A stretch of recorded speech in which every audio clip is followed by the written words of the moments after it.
I Yeah. spent my whole life cooking for brands and cooking other people's food. And it took me until the pandemic to freeze and start cooking food for my heritage. I'm still in the process of that. Like to be proud to be Asian, I'm sure we all have been there. Hello, welcome to Food That Touches the Heart, Reorienting Asian Food, an event celebrating Asian Heritage Month that will connect food from the Asian diaspora, today it's mostly East Asian cuisine, to the cultural and political. I'm your host, Nobu Edelman. Today we're going to hear from three chefs. Eva Chen is the chef de cuisine at Momofuku's Kojin. Craig Wong is the co-owner and chef at Patois and the recently opened Bar Mignonette. And Joshua Wong from Snow, his private dinner company. They'll each show us how to make one of their prized recipes and talk about what they bring to the table and how they incorporate their backgrounds and varied life experiences to create their menus. And next up is our third chef of this program. Her name is Eva Chen. She's currently the chef de cuisine at Momofuku's Kojin in Toronto. But her journey to become a chef has taken her all over the world, starting in Hawaii, then to Japan, Hong Kong, London, and now Canada. Her approach is very holistic. It's in constant conversation with nature, and I feel so lucky that she's with us today. Hey Nobu, how are you? Thanks for being here. I'm great. And feels, as I said, so lucky that you're with us and joining us for this event. So thank you for making the time. Thanks for having me as well. This is a very meaningful project to be part of. I totally agree. I'm so interested in your story and your relationship to cooking and how it's evolved over your lifetime.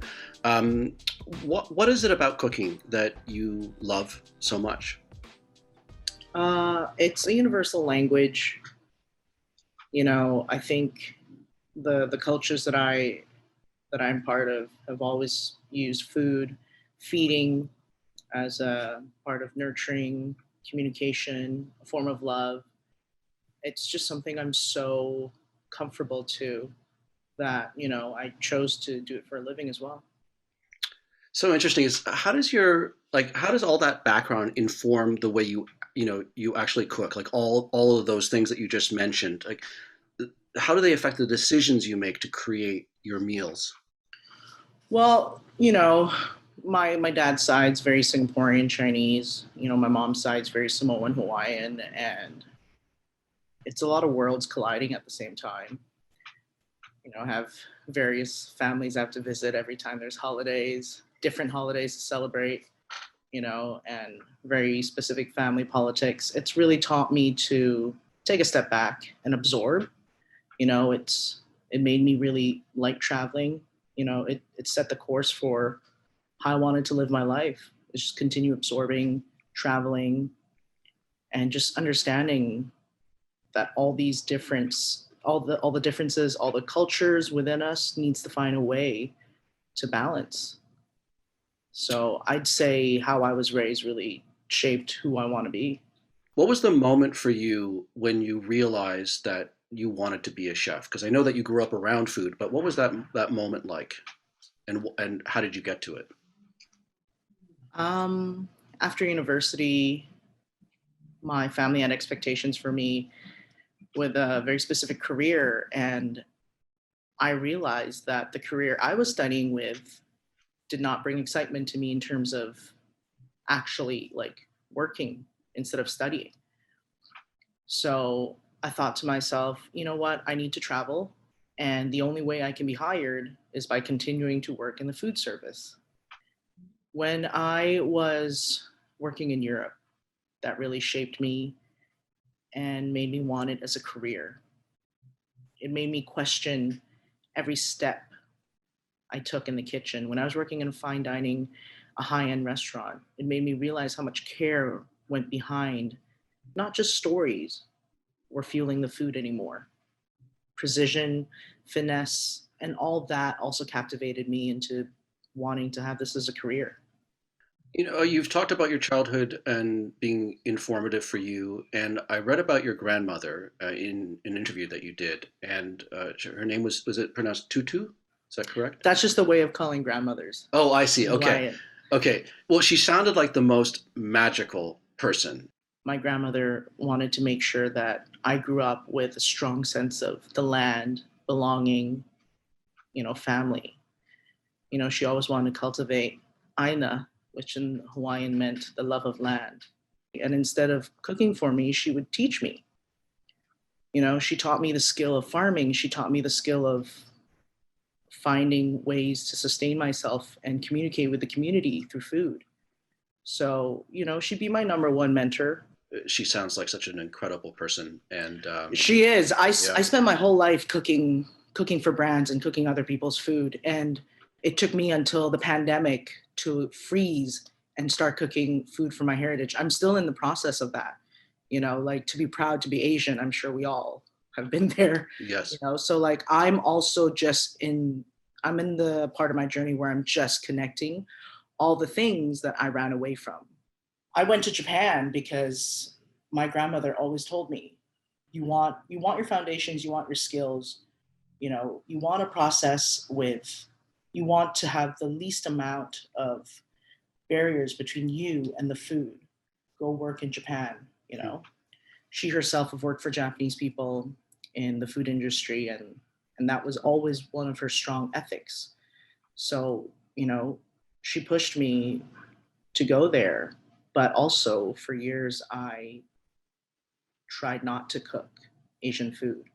I tried not to use the skills that my grandmother taught me because when I was in Europe, there's just such a strong sense of elitism in French cuisine, you know, in hot cuisine. And it made me want to chase that so much. You know, I just kind of put away my heritage food aside because there wasn't that same demand. What do you think has changed in, I guess, the global industry or the perceptions of um, Asian cuisine? I mean, that's such a broad topic, but in general, like even some of the types of cuisines that you mentioned, you know, gaining traction in Paris. What do you think the shift has been in the world in terms of accepting these flavors and accepting these types of cuisines? Well, you know, times are definitely progressing. You know, people are not, you know, they're very open-minded.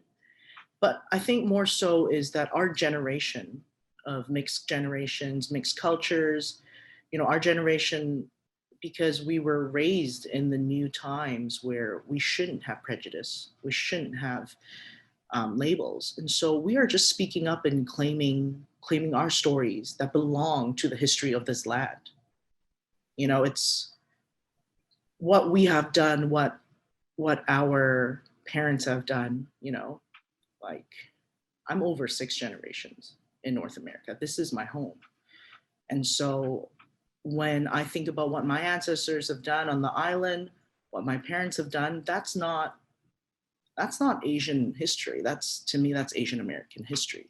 And so when we are finally speaking up to be part of the land's history and progress, you know, we are finally claiming our identity, you know, and our connection with the land. And that's what's changing in our generation.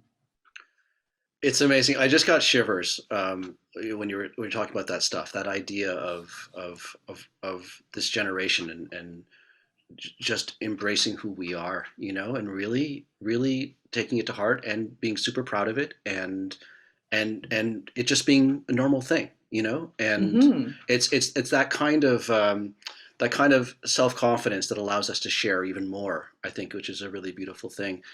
I've got so many more questions for you, and but we'll be able to get to more of that in the group discussion that we're having. But I'm really excited to get to your recipe, and I was just curious, what have you made for us and everybody else who's watching today? So what I made is Claypot rice. In Chinese, it's bo zai fan, and you know, you could put anything in it. You could put beef, you could put pork. The one I am presenting is chicken Claypot rice, specifically because this type of Claypot rice is shared in Malay, Singaporean, and Southern Chinese cultures. So to me, it's extra special because I am of all those descents. Right on. Okay, well, let's run the video, and we'll be back with Eva in a moment. Hey, it's Eva. Let's go. Claypot rice. Soak your rice 1 hour. While you're waiting, taste your food. Debone your chicken. Stuff it with the sausage mix. Stuff it, roll it. Rice on boil. Place it in order. Chicken, shiitake, pork belly, chestnut. Glaze it with abalone sauce. Spread the love. Let's get this back on medium heat with the lid on. Start your sauce. Preserved truffles, 2 types of soy, oyster sauce, sesame oil, chicken powder. Chop your cilantro and green onion. Melt your sugar. Drink some tea. Wait patiently. Pour your sauce around the edge. Let it sizzle and load up your herbs. I always like to finish with a little bit of chili oil. Share it with friends and family. Make sure you get a little bit in each bowl.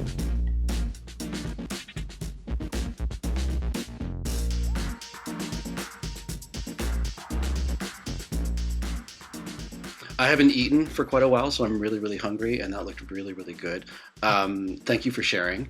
I've got a couple of questions about just in terms of the way you made it. What's about a clay pot? Like, what is the importance of that instead of a different type of dish that you would use? Well, clay pot's porous, so it cooks and traps moisture differently. It caramelizes differently as well. It's spanned across a lot of Asian cultures, not just Chinese. In Japanese form, there's donabe, and in very specific Southeast Asians, it's half clay, half metal, where the handle is. What it does is it cooks directly on fire. It could be in an underground oven, and it's very specific in the way how our history is molded in terms of Chinese cuisine. It's been celebrated in soups, stews, noodles. It's such a versatile and such a hearty tool in cooking. I need to up my game and get myself a clay pot. You mentioned 2 different types of soy sauce. What's the difference between them? So dark soy and light soy, for me, the flavor comes from the light soy. Cantonese cuisine is all about sin, which represents umami. Dark soy caramelizes with more sugars and darker in color, which forms a beautiful charred crust at the bottom of the pot. When you eat it, it's like crispy rice with soy on the grill. Right on. Well, there you have it. Eva's amazing recipe for the chicken clay pot rice with chestnuts and shiitake mushroom.